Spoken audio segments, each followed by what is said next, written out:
welcome back. Cage Kiplinger, Logan Hubert. This is the KNL Sports Huddle episode number 45.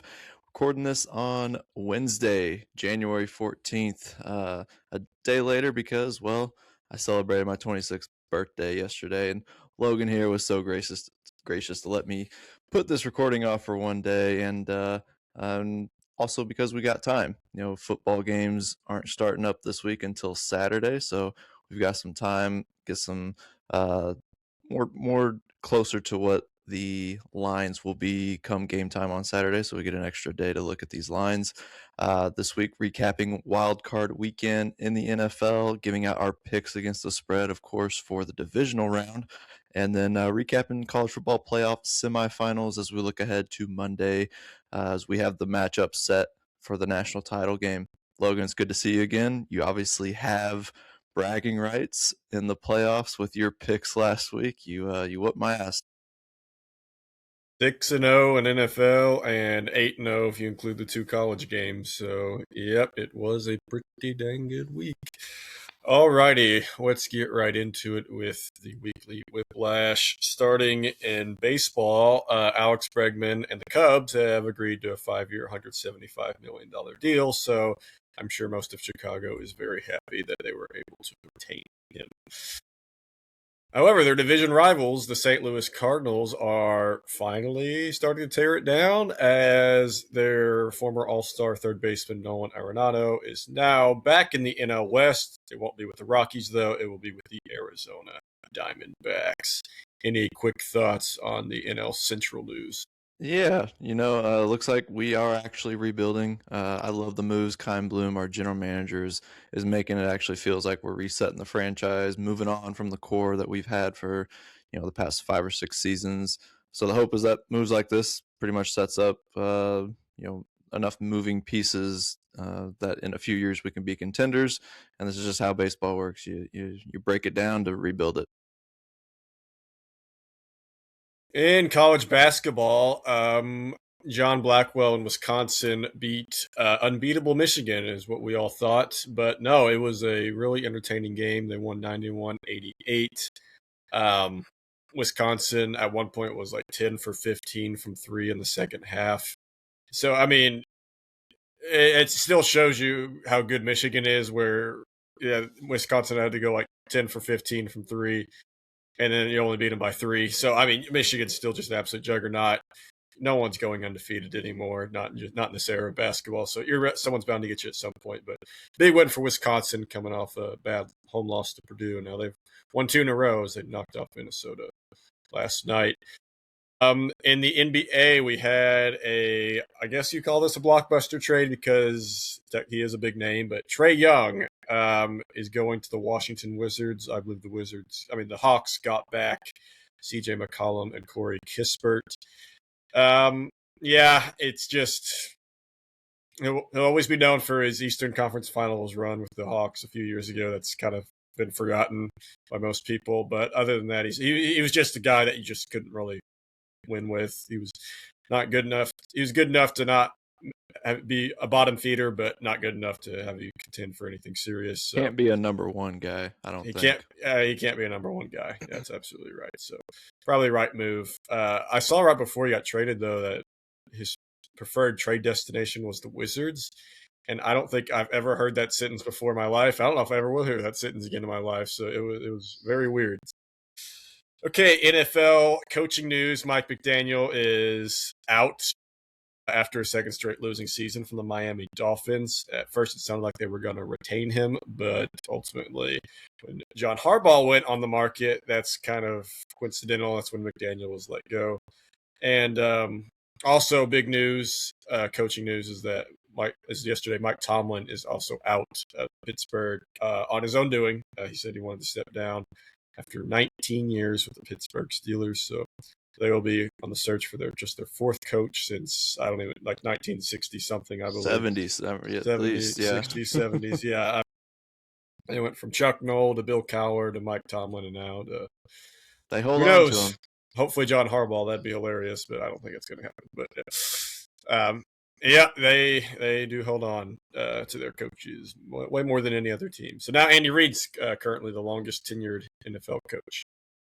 And lastly, Brooks Koepka is returning to the PGA Tour. He will be making his return at Torrey Pines for the Farmer Insurance Open. He is leaving Live Golf. So this is big news for Live Golf. Cage and I plan on doing a preview of every team in Live Golf coming up. We're gonna go over every match because No shot. this is a big loss for Team Smash. No, obviously the news here, is that the PGA is getting a big name back. Now, there are thoughts since the PGA is making this easier that we can see guys like Rahm or DeChambeau or Cam Smith come back, but as of now, it doesn't look like they're returning. Yeah, they've all three pledged their commitment to live, so we'll probably have to wait a little bit longer for those guys, but at least we're starting to see the tide turn and some guys coming back, so that's good news for the PGA Tour. All right, good job, Logan. Moving on to our NFL Spotlight. Going to do it a little different this week. We thought we would just recap every game. We've only got 6 of them, and we only got 4 games to pick this week, so let's take it game by game from last week's very fun, very energetic wild card weekend. Let's get it started off with the LA Rams and the Carolina Panthers, with the Rams taking this one 34-31. Kicked off wild card weekend with a classic. Los Angeles trailed, but this was a back and forth contest. But veteran QB Matthew Stafford calmly led that late game charge, 71 yards down the field by completing 6 of 7 passes.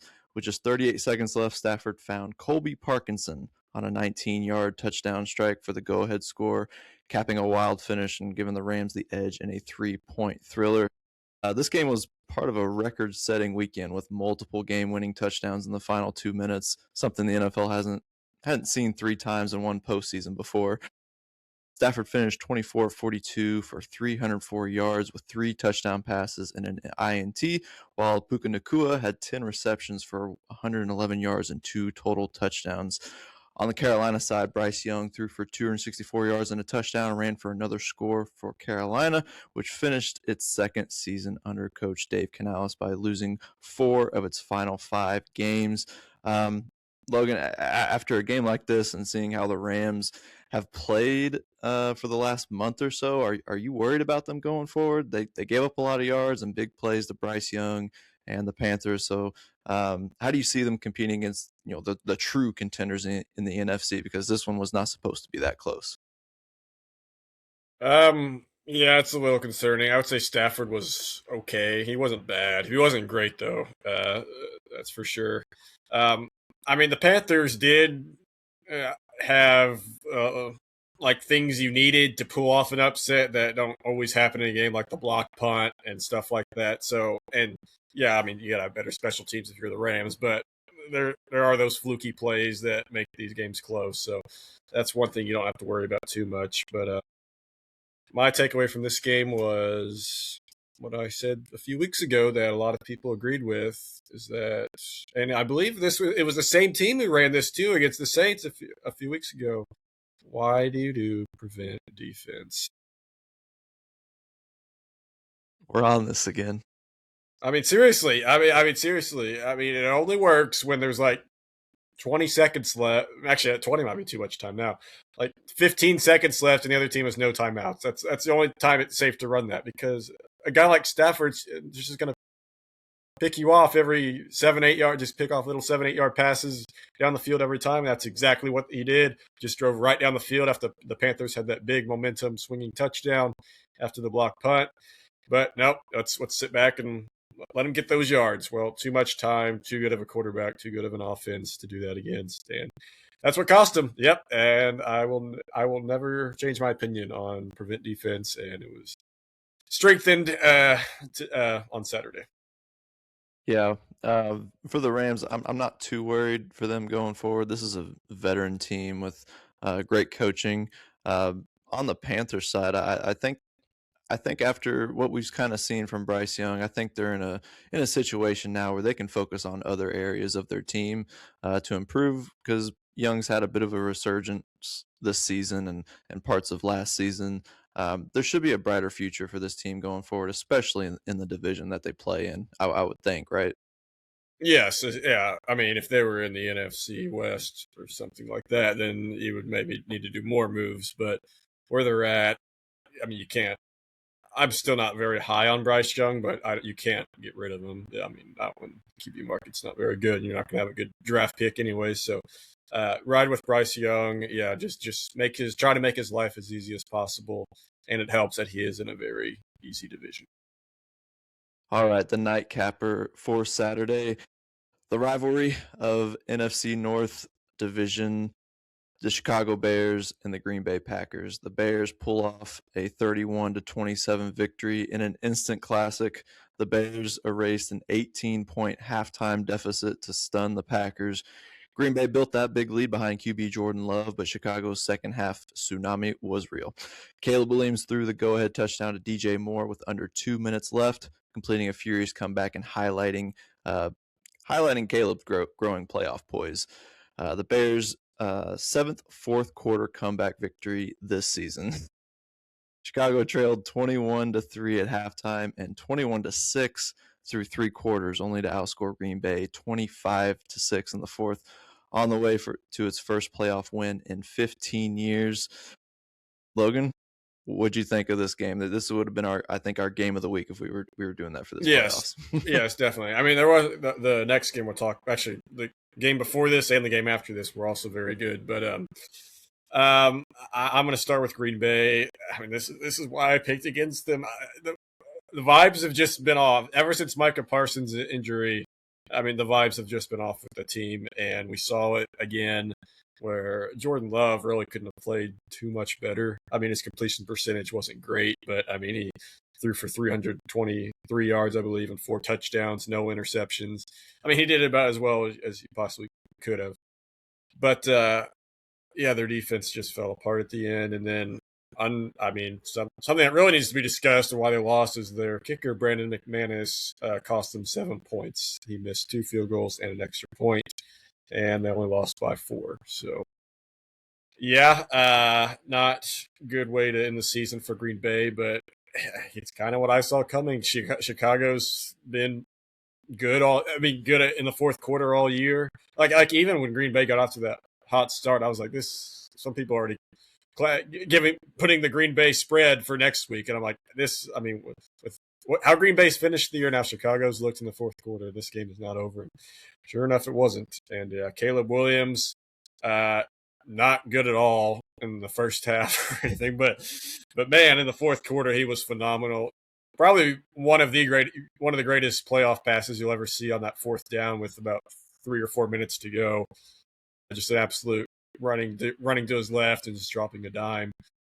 I forget if it was Moore or Dunze, but just an incredible throw and a great win for the Bears. Yep, they've been waiting for that for a long time. Yep, not since the Cutler days have they had a playoff.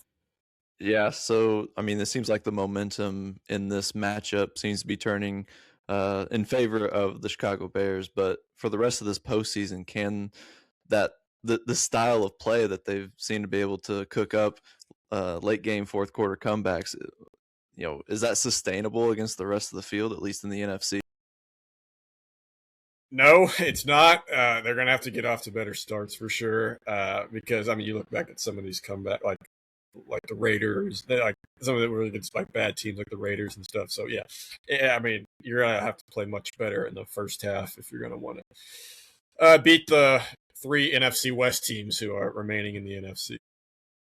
Yeah, and for the Packers, do they feel like don't they feel like they're a little stuck to you? I mean, the Michael Parsons injury happens, not exactly what they envisioned whenever they made that deal, but after that, they dropped their final 5 games to close out this season, and for a team that has a lot of history within that franchise, and they have great coaching, they seem to have all the right pieces.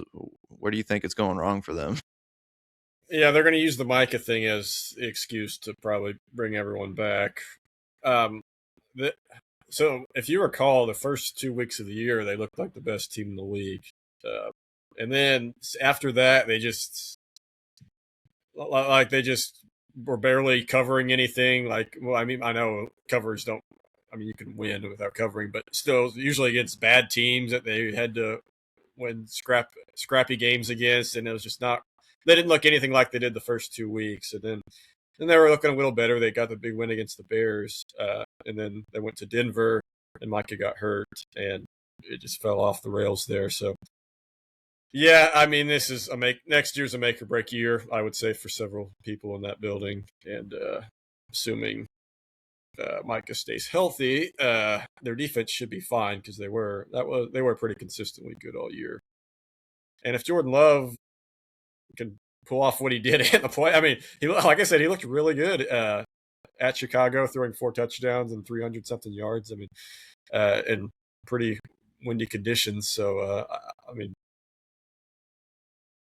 I don't know. It might you could say it might be their turn to win the NFC North next year. That's just kind of how that division's gone. So it might be their turn to win it next year.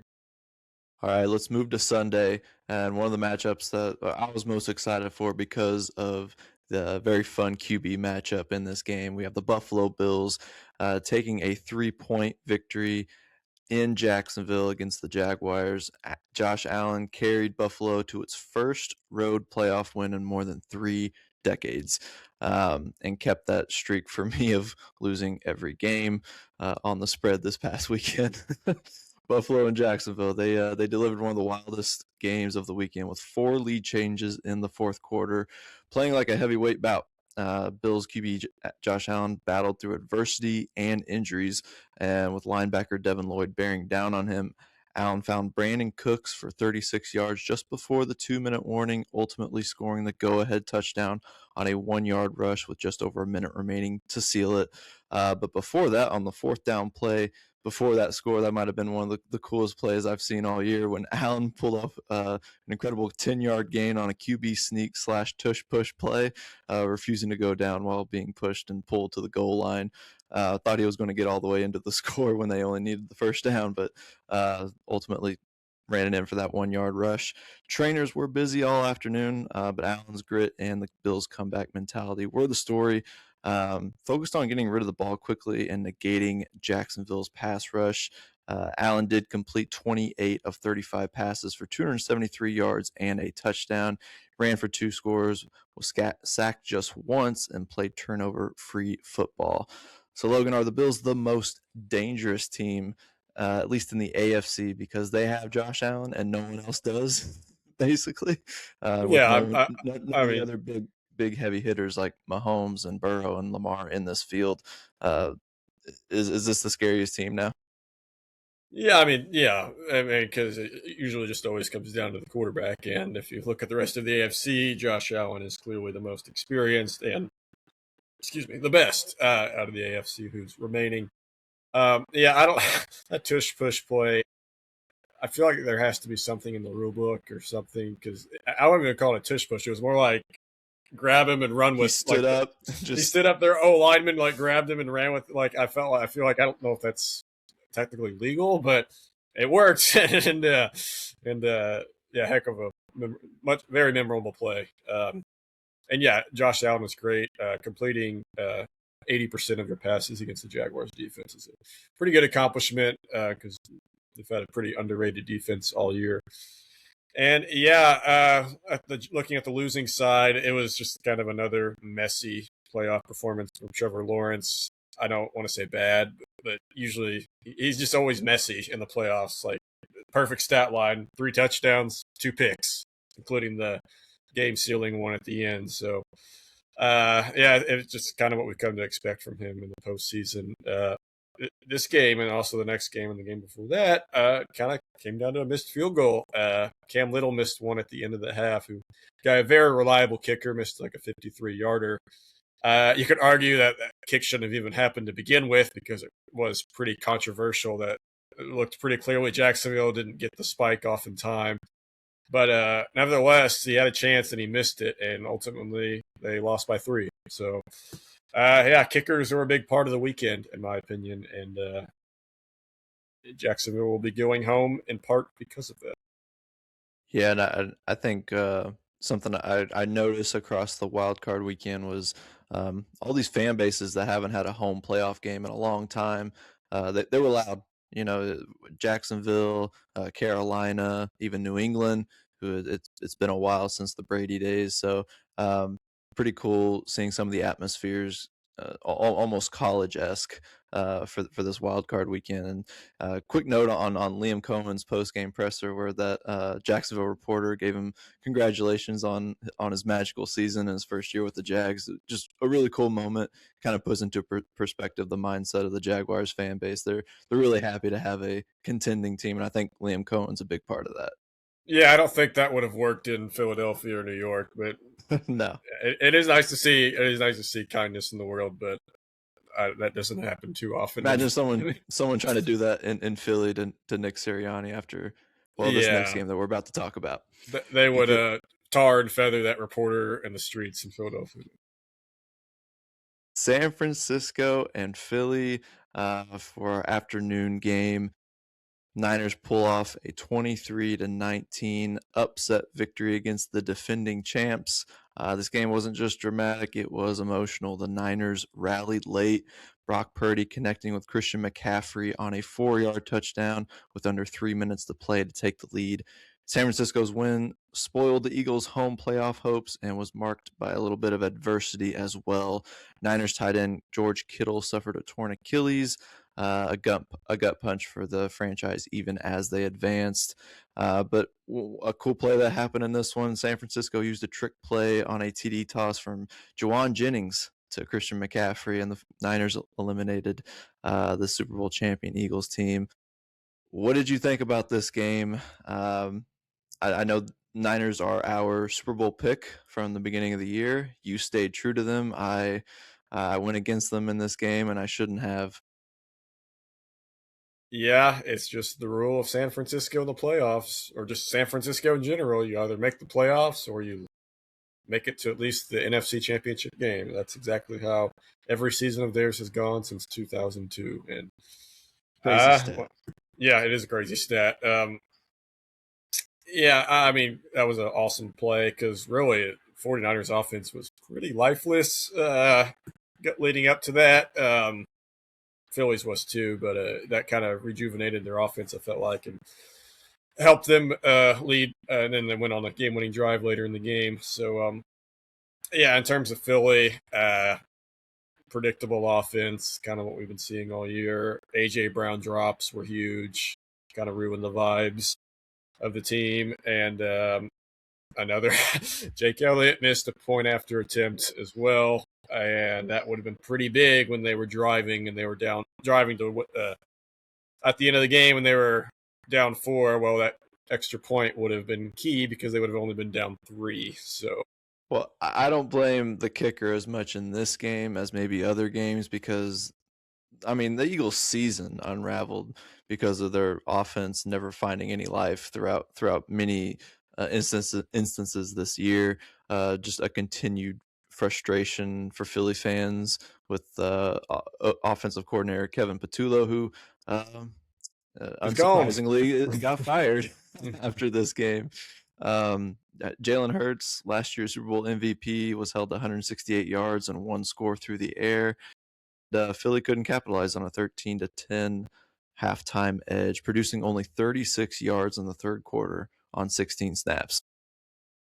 Yeah, it was just a pitiful offensive performance. And it was like people are saying what a terrible throw that was by Jalen Hurts on that 4th and 11 to Goddard. Well, Goddard was really the only guy he could rely on to make a catch at that point because A.J. Brown, you could not rely on him. Devontae Smith had a drop right before that, so I don't blame him for trying Goddard because Goddard was probably their best player in the game. He had some key catches to keep them in it, but yeah, in terms of Brock Purdy, kind of up and down game, but he was good when needed. And like I said, especially on that final drive, he was great. Finding Christian McCaffrey for the final touchdown for the Niners. So yeah, upset, definitely an upset, but it shouldn't have been because this is who San Francisco is. How about the coaching clinic put on by Kyle Shanahan and Robert Saleh? Are they going to have enough left in the tank to take down a team like Seattle in this next round? Because, I mean, while they would know them pretty well, being division rivals, they're so depleted personnel wise, but they're just throwing everything they can scheme wise. And Shanahan, this was a clinic put on by him. Yeah, they're gonna have to play more consistently, I would say. If like I said, Philadelphia was kind of unraveling at the time, but yeah, if you're gonna beat the number one Seattle Seahawks at Lumen Field, you're gonna have to be good all 60 minutes, which I think they're capable of, but odds are against them because of the depletion on the team. And then after 4 absolute banger games, we got 2 kind of lackluster matchups here. The first one being on Sunday night, the New England Patriots winning in a defensive battle against the Los Angeles Chargers 16-3. New England's defense made its own statement in this game. The Patriots smothered the Chargers behind a dominant effort that held Los Angeles to just a field goal. Pressure up front and tight coverage disrupted Justin Herbert, including 6 sacks against the man. Tough time for Justin Herbert. Turning what many expected to be an offensive shootout into a methodical Patriots victory. Andy Borregales kicked 3 field goals for the Patriots, who hadn't won in the postseason since their Super Bowl victory to cap the 2018 season. Drake May completed 17 of 29 passes for 268 yards and ran for a team-high 66 yards. He also threw an interception and lost a fumble, but the Chargers couldn't capitalize on those turnovers. So New England held Los Angeles to 207 yards of offense, and the 6 sacks against Herbert, with one of those resulting in a lost fumble that set up the Patriots' touchdown. Was this defensive performance, Logan, a quiet statement that the Patriots are real contenders and not just a lucky season with an easy schedule, or was this just an off night for the LA Chargers? Good question. Off night. I mean, really, were the Chargers good by this point? I mean, just their O line is just battered. Yeah, Herbert was pretty good all year, but so yeah, they made him look bad. But I mean, yeah, I mean their O line was bad all year. I mean, the defense did everything necessary to win this game for the Patriots. This was a very Tom Brady-esque playoff game where the defense does all the work for 3 quarters, and then Brady comes up with one good play at the end, and he gets all the credit for the win. That's kind of how Drake May was in this game. So that is Patriots. That is scary because that was the Tom Brady Patriot era formula. But yeah, I'm going to blame all equal. Herbert and his O-line and his receiving core were just all equally bad. I mean, because, yeah, you can put all the blame on the O-line, but there were times where Herbert just looked rattled even when he didn't need to be. And it was as bad as his 4 interception performance last year. But his receivers are also dropping passes, having trouble getting open. It was just a textbook example of how not to play offense in the NFL by the Chargers. And yeah, I mean, there's really not much to say about this game. I mean, the score says itself: 16-3, defensive battle on both sides. Ultimately, the Chargers just ran out of gas on defense because their offense couldn't get it in. And then we move on to Monday night in a game that I felt so confident in. Steelers, Monday night, over a field goal, home dog.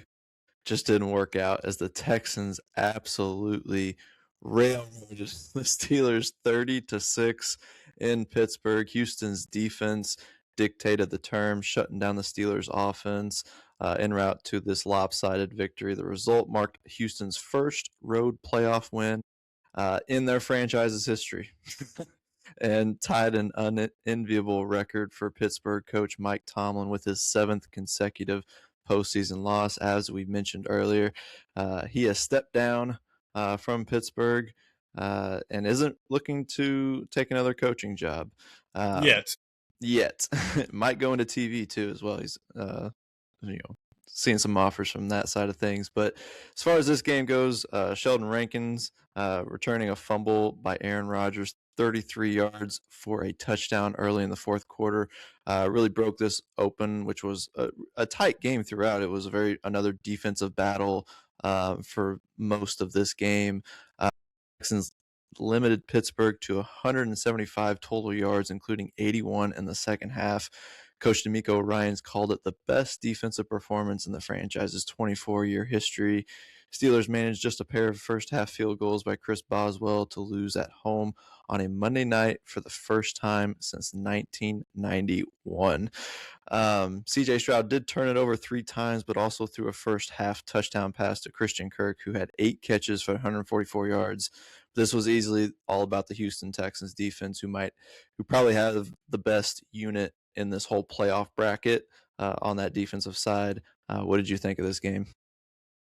Yeah, at one point, like you said, it was 7-6, but it was like the biggest blowout 7-6. Like it just felt like it was a 20-point game, even though it was only 7-6, just because of how dominant Houston looked on defense. Yeah, Stroud was pretty bad, but so similar to the Drake May win with the Patriots, but yeah, it's funny. You look at the stats, just comparing the Houston defense to the Pittsburgh defense. It's pretty similar. I mean, Houston had 4 sacks. Pittsburgh had 3 sacks. Pittsburgh caused 3 turnovers. Houston only caused 2 turnovers. But if this is looking at the stats, if you actually watch the game, while Pittsburgh's defense was good, it was clear that Houston's defense was just the absolute best unit on this field.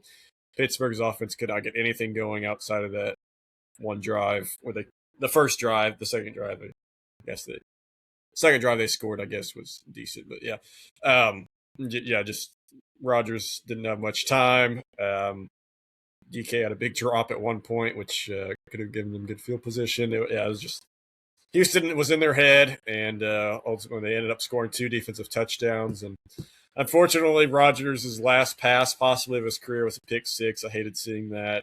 Yeah, ironic for a guy who was really well known for not throwing interceptions. Like that was kind of his one of his big characteristics. But this Houston team's dangerous. That's what I said last week. That's why I liked Houston. Just watching both Houston and Pittsburgh, I just thought, Houston's just the better team.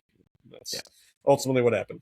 Tough matchup for the Steelers, and I just was trying to feed into that trend for the Monday Night Football game. But that wraps up our NFL Spotlight recapping the Wild Card weekend. Let's move on to our signature segment, our picks against the spread for the divisional round of the playoffs. As we mentioned, Logan had a hell of a week, going 6-0. And if you watched last week, we disagreed on every game. So that set me up for an 0-6, which I think is almost just as impressive. It is, yes. Every single game wrong. Yes, I've always claimed if you have like a big parlay or something and you get every single thing misses, I think you should get like your money back. I mean, rough week, rough watch. As each game ticked by, it became more and more apparent that it was just not going to work out for me. But we move on. We get let go of that week, and we move on to this the 4 matchups that we have in this divisional round. A little overview. Teams to win as an underdog in the wild card round are 80-30 straight up and 19-19 against the spread in the divisional round since 2003. Since 2011, those teams are 3-22 straight up and 13-12 against the spread. And those teams we have are San Francisco, Buffalo, and Chicago. Teams that win but don't cover the spread. The Buffalo close as a dog in that Jacksonville game. That was they might have been. Yeah, we picked it. They were favorites, but okay, yeah. I think they closed. Okay. Teams that win but don't cover the spread in their previous playoff game, who are not off a bye week, are 21-12 against the spread since 03-04 and 8-2 against the spread since 2020-2021. This week, that is the Rams. So let's get into our games here. We have the Bills at the Broncos on Saturday, 3:30 p.m. Eastern on CBS. This one, the line last time I saw was at 1.5. Close line in favor of Buffalo on the road. The story in this game, it has to be the line. If the Bills close as road favorites against the number 1 seed Broncos, it will be just the 4th time in the last 40 years a team off a bye in the divisional round isn't listed as a favorite. That would have been the 2017-18 Eagles, 2011-12 49ers, and the 96-97 Panthers. On the Bills side, they are playing on a short rest this week after facing the Jaguars on Sunday and now facing the Broncos on Saturday afternoon. And what would be a normal letdown spot for Josh Allen, he is actually 12-5 straight up playing on short rest after a straight up win in his career, winning by 8 points per game. But I'm going Denver here, plus 1.5. When Sean Payton coaches a playoff game on extended prep time and rest, his teams are 4-0 straight up, 2-2 against the spread. But I like the 4-0 straight up in this spot, especially because of where this line is sitting. His 4-0 straight up mark is the best for any head coach since 2003 in the playoffs. Given how bad the Broncos have been as favorites this year, it makes sense the market isn't giving them much respect, but I like them here at home. I am also going to look at Sean Payton's playoff stats. Actually, I don't have the numbers with me, but I'm just going by recent play. I mean, since the Super Bowl, since his Super Bowl win with the Saints, I mean, very, very limited playoff success for teams under Sean Payton. Often disappointment. Go back to losing on Beastquake whenever they were a big road favorite over the Seahawks. Go back to the Minneapolis Miracle. Yeah, some of these were unfortunate. Minneapolis Miracle was unfortunate. The Rams pass interference was in the NFC Championship game was unfortunate. But then look back his last days with Breeze. That was a pretty bad loss at home against Tampa. And then last year, facing this Buffalo team, yes, very hard game to win, but still they did not play very well at all. I believe it was like 31-7 was the final score. So, yeah, like rematch of last year's playoff game, except they're flip-flopping home field advantage. I'm going to go Buffalo here at minus 1.5. I'm just going to look at the quarterbacks here. I just think Josh Allen can outduel Bo Nix. This Denver defense is good, but there have been times this year where they have randomly struggled. But if that defense shows up, then Denver has no. If the defense that randomly struggles shows up, that they have no chance of winning this game. If they do get their true elite defense that we've seen a lot through the year, then it will be a barn burner. But I'm still going to lean Bills minus 1.5. This is essentially a pick 'em. Yeah. I just trust Josh Allen in this situation. We're off to a rough start, and we're disagreeing again. It doesn't bode well for me. Just the playoffs. You had a better regular season record than I did. Okay, Saturday night, rematch of a game from 2 weeks ago. San Francisco is this time visiting Seattle, and last I checked, Seattle is a 7-point favorite. Okay, things stacking against the 49ers here. For their injuries, lack of preparation time. Seattle's has more rest. Seattle just beat them 2 weeks ago, so they have a formula for how to do it. But this is just way too many points for a team that hasn't lost a divisional round game since or not made it to the NFC Championship game within the playoffs since 2002. Plus, I mean, look back at that game 2 weeks ago. Sam Darnold really didn't do much in that game, and I still don't really trust him. He hasn't done much for the past month, I'd say. Yeah, but come playoff time, it usually comes down to quarterbacks making plays, and maybe he gets it done this time. I hope for his sake he does. Given his track record, I can't trust that. I'm going to take 49ers plus 7. I like it a lot. I know the Kittle injury is big. 49ers injuries are big. What happened 2 weeks ago is big. But I still think this is just a way too big of a spread. Yeah, give me the 49ers plus 7. Yeah, and then the Kittle injury sucks for their offense, but they've been playing most of this season without him anyway. They've been playing most of their few years without him. He's hurt all the time. So I think they have a system in place where that's a moot point when talking about this matchup, especially two teams that know each other this well. I crazy this number is this big. I think a lot of it has to do with the Niners injuries, but man, divisional game, these can get really weird. And on the road in Seattle, Brock Purdy's 4-0 straight up against the spread with the 49ers. winning by 10.5 points per game and covering by 6.4 points per game. Since 2003, Purdy is the only QB who is 4-0 straight up and against the spread or better in Seattle, which is a very tough place to play with that 12th man that they have there at Lumen Field. A lot of things, as you said, stacked against the Niners this week with the injuries, the short rest. They were trying to get, Shanahan was trying to get this game to be, on Sunday, but no dice. But I think he can put on another clinic against the Seahawks team, and they've just had their number. They've had the Seahawks number. It really should have been. I mean, the Bears and Rams both played on Saturday, so yeah. Odd matchups here with odd time slots here. Let's move on to Sunday. Texans at the Patriots. This one at 2:00 Eastern on ABC and ESPN. And as we just said, the Texans defense, probably the best unit on the field in this bracket. This line sitting at -3 in favor of New England at home. My first thought here was to go with Houston because their defense is probably the best in the league, best unit on the field this whole playoff bracket. But I think their offense might be the worst unit on the field in this playoff bracket with the teams that are left over. And I like the number at 3 because it could probably end up being a 3-point game regardless. So I think it could be this situation where it doesn't really matter who you pick in this one, that this will be decided by a field goal. But Mike Vrabel has coached 3 home playoff games, 1 with the Patriots and 2 with the Titans.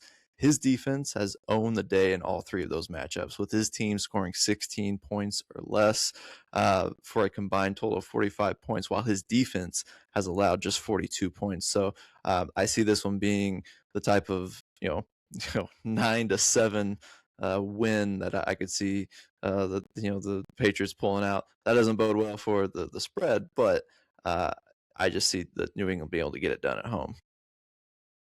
Yeah, whatever the under is, take the under. I don't care how low it gets. I would say the under is the play in this one. I just checked on my phone. I forgot about Nico Collins' injury. He's listed as questionable with a concussion, so that is a big loss for their offense. But, I mean, they really weren't very good with him in the offense. Last week, they were about the same when he was in there when he left. So I think Drake May can move around better and escape some of that pressure than Aaron Rodgers ever could. Yes, he can. I have loved the Texans all year. I'm going to continue loving the Texans here. Texans +3. And yeah, the +3 is great because if the Patriots win by 3, we can shake hands and both be content. So yeah, I do think if it got down to 2.5, I would consider New England. But at +3, I just like the Texans. Low scoring game. I mean, the Patriots offense, yes, May will be able to move better than Rodgers did, but I mean, it really wasn't very good, and I still don't really trust Drake May yet in big games. Yet's a big word because he's young, so it's not like I will always never trust him, but I mean, he wasn't great in his playoff debut.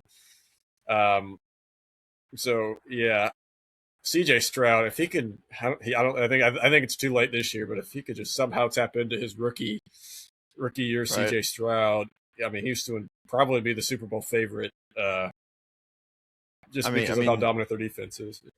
Stroud's 3-0 straight up against the spread in the wild card round, and overall the Texans franchise has had a lot of success in that opening frame. They're 7-2 straight up and against the spread in their history, but in the divisional round, Texans are 0-6 straight up. Stroud's 0-2, losing by 16.5 points per game. So that's another trend that I'm following here with this one. Yeah, I feel like I'm disrespecting Drake May a lot, but when I'm talking about these guys, I mean, Lamar, I mean, who they faced, though? They faced Mahomes, they faced Lamar, they faced Brady.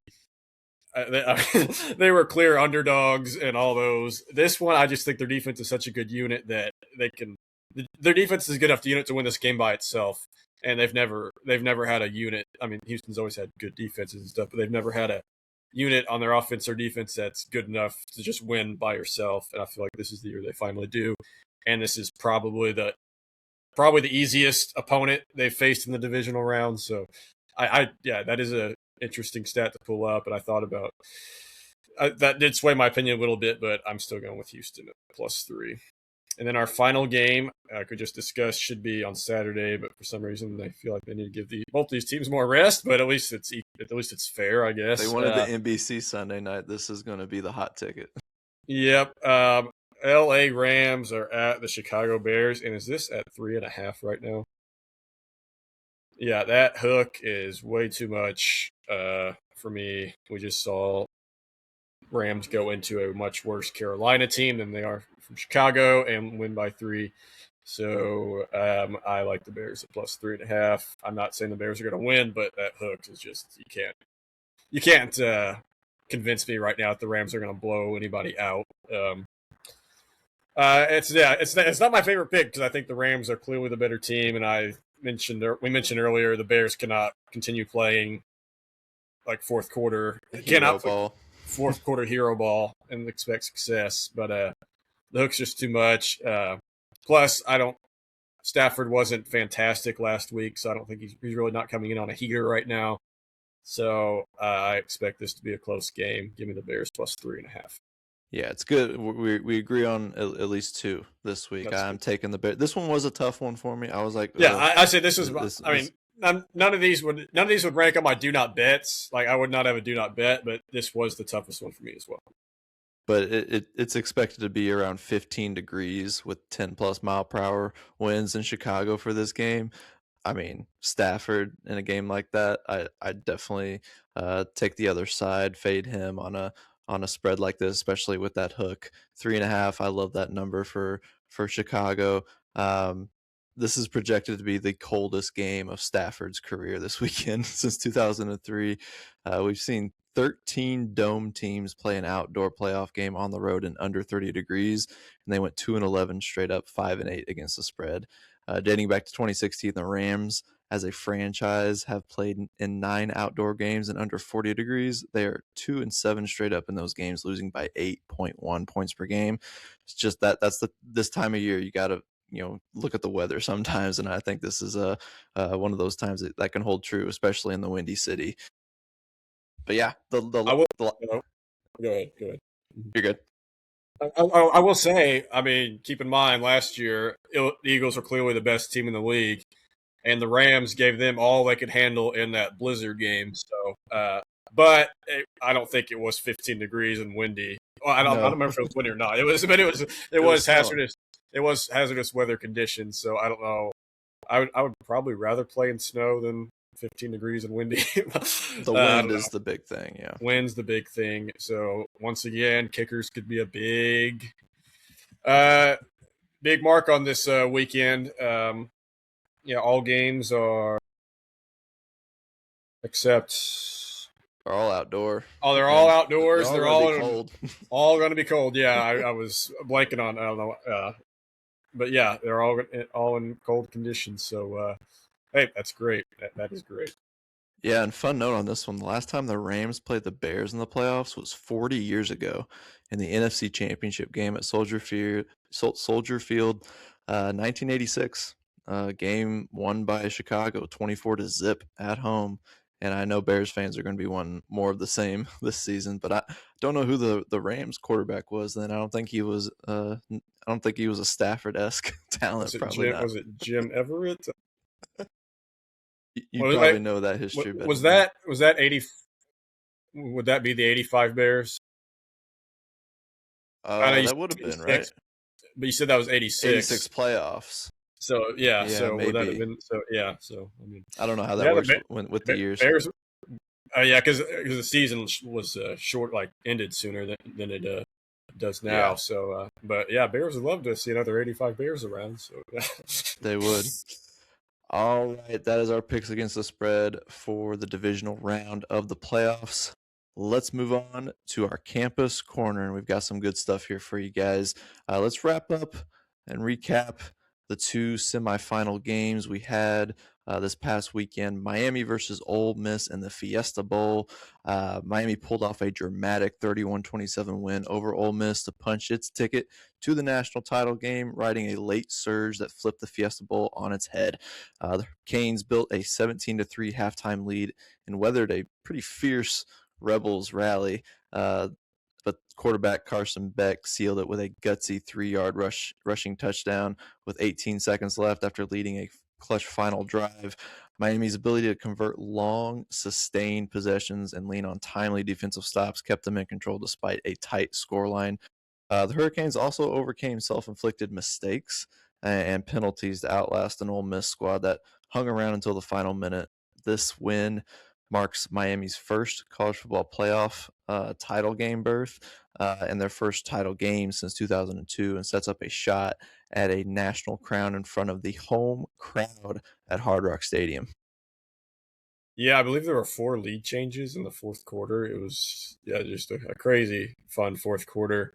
As you said, Beck walked it off with a 3-yard touchdown around 18 seconds left, and Ole Miss came much closer to scoring than Miami probably would have hoped. Yeah. But arguably pass interference could have been called on that. It was only like a 35, 40-yard throw because they drove down pretty quickly. But a good win for Miami. They definitely need to clean things up. I thought they definitely looked better in the Ohio State game. She looked a little more vulnerable in this game, but still, a win is a win in a big-time bowl game. And just a fantastic bowl game. Obviously, the next one we're going to talk about wasn't very fun to watch unless you were an IU fan. But, the Fiesta Bowl lived up to its hype, and it was a great battle for who gets second place. I've always loved the Fiesta Bowl anyway. I feel like it's always had just great matchups and fun games for some reason at that bowl game specifically.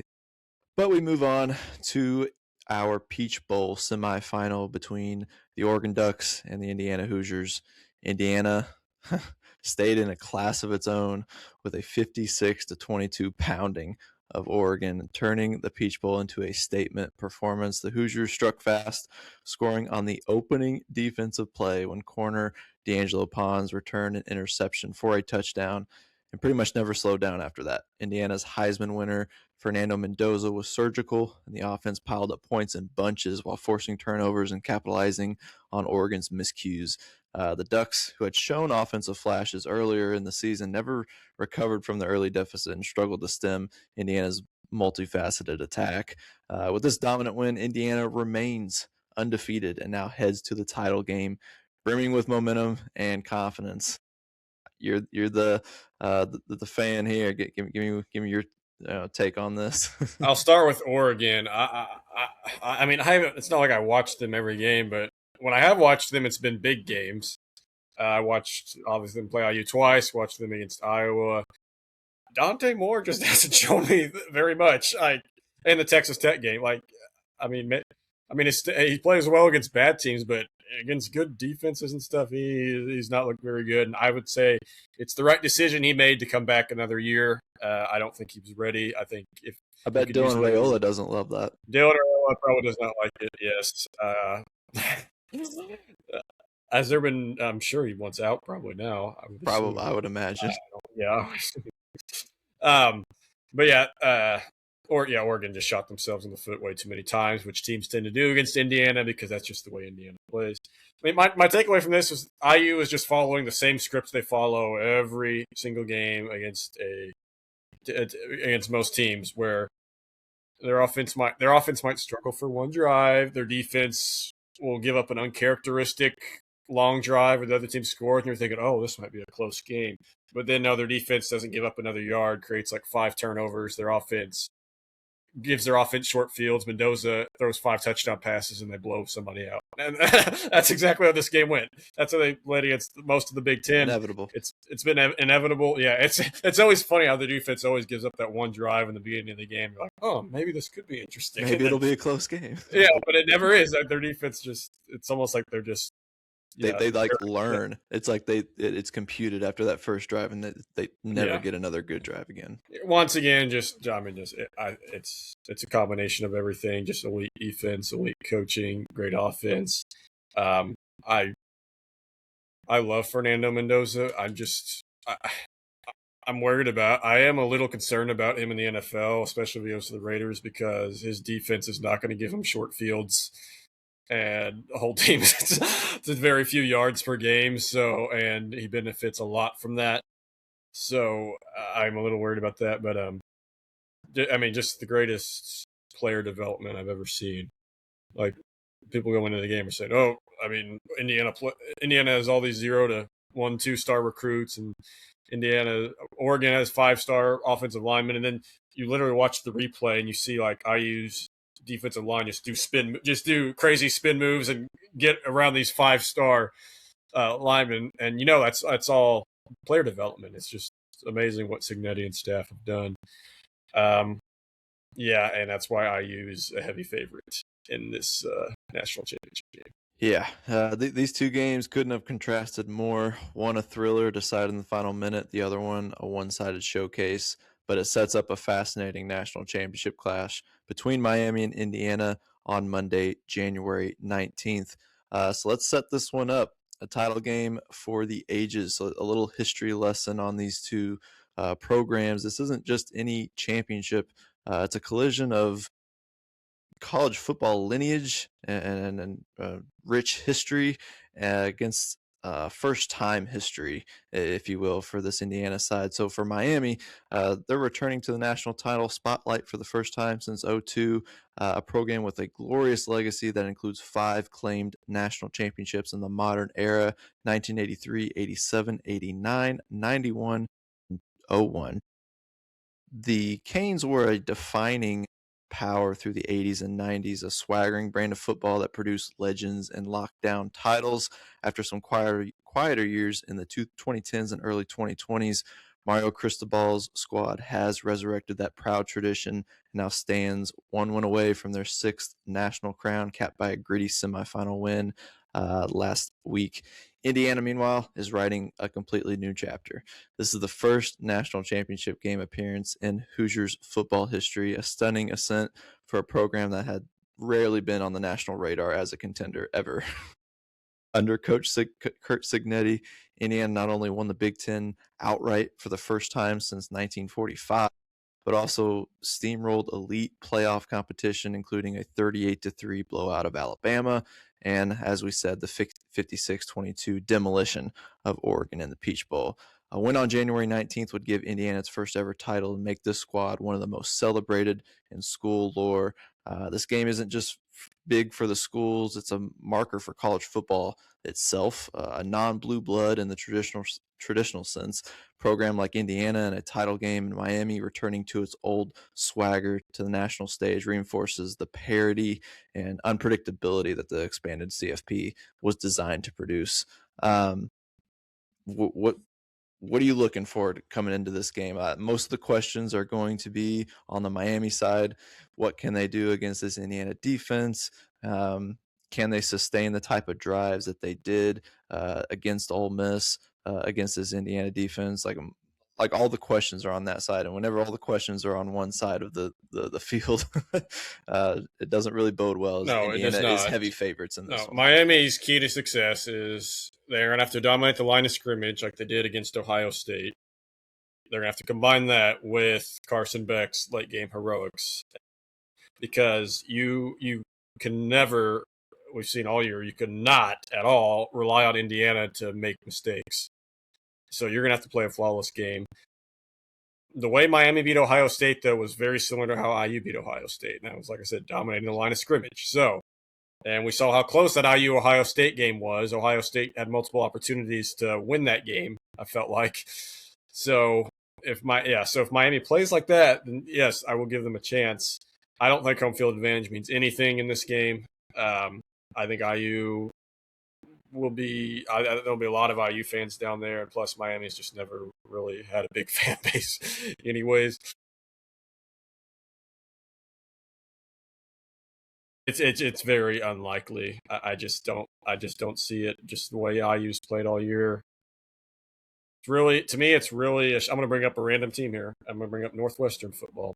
Why did I bring up them? It's really a shame that Northwestern couldn't win more games these last 2 years, because due to IU's success, they're no longer the losingest team in college football history. That now that belongs to Northwestern. So it would have been such a cool story if IU could have had the worst, technically be the worst historical football program of all time, but also be the only team since 1894 to be 16-0. Yeah. Unfortunately, they're just going to be the second worst team in history to do. But still, what a claim! And I'm hoping. I mean, you want? Do you have a preference for who you want to win this? I think either way, it's a great story because you have the undefeated season on the line for a team that shouldn't be undefeated in Indiana, like a team you would never expect. Even if you asked me, like, just even like 2 years ago, if you told me Indiana would be in this position, I would have laughed at you. But also just Miami coming back to where they should be on this national stage, but also being like heavy underdogs in this matchup that no one thinks they can beat Indiana. I think either way, it's a great story. I'd probably lean Indiana because of my Yes.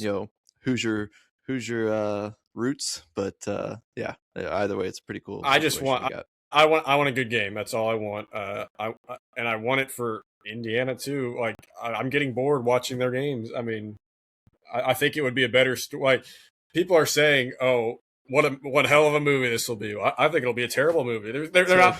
There's no adversity. Like they're just dominating everybody. So Yeah.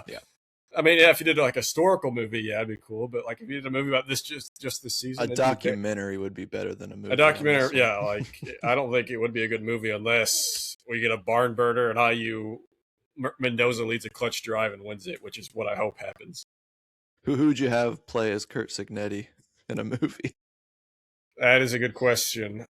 I I will. don't even know. Yeah, I'm gonna have to give me a week to think on that. When IU wins, I'll give an answer for that. Yeah, don't tell me beforehand. I want to be surprised. Yeah. All right. My pick for this game is obviously Indiana. I assume that's who your pick is as well. Win and cover 8.5. I know we don't do college, but I feel like for big games, it's good too. And I'll pick Indiana to cover that 8.5. Awesome. Well, that wraps up our campus corner. Let's get to our final word to close things out and my what to watch for this week. Golf is back, y'all. We got, not only do we have TGL events happening, which has been started, I think at the beginning of this month, they started those up again, but the Sony Open and Hawaii PGA Tour is back up and running this weekend, and we got the West Coast swing on deck. I cannot wait. So check out the Sony Open this weekend. Okay, if you want an absolute black is white, the sky is green, what the hell is going on? You look at Indiana football and Nebraska ball. I'm giving a shout out. I'm going to spend my last time giving a shout out to Nebraska basketball, which I like to call Nebraska ball. They are 17-0. They just had a big comeback win over IU, just dominated Oregon. So they're one of the last 4 remaining undefeated teams in college basketball. Obviously, their best start ever. And I'm going to give shout out Fred Hoiberg. I mean, what a coaching job. It took some time. Some thought it's been maybe taken too long, but I mean, he has a phenomenal team. Price Sanford is one of the best shooters I've seen like in recent memory. Like that dude's an absolute sniper. Braden Frager, just great development from him. He's just an all-time hustle man, all-time great shooter as well. And yeah, I mean, who would have thought? You know, I was just watching IU and Nebraska play basketball on Saturday. Who would have thought that? I mean, what world are we living in where IU fans in the Assembly Hall is kind of a dead atmosphere because they were up cheering for their undefeated Peach Bowl champions, while undefeated Nebraska basketball comes into Assembly Hall and continues their undefeated season. I mean, what is going on? It's fun. I mean, criticize. Why can't it go back to SEC dominance and Duke and UNC and IU? But no, have fun with this. This is unprecedented times. Before more NIL restrictions and transfer portal restrictions rightfully come in, have fun with what's going on now, because who knows if we'll be seeing it again. Yeah, Nebraska, a really fun team, but also their home court advantage is real. Like it might be, it's one of the top home court advantages in the country right now, and it's a really tough place to play there out there in Lincoln. But that's the show. This has been the K&L Sports Huddle for Logan Hubert. I'm Cage Kiplinger. May your bets hit, your team not choke, and your stress levels stay manageable, and we'll huddle up again next week.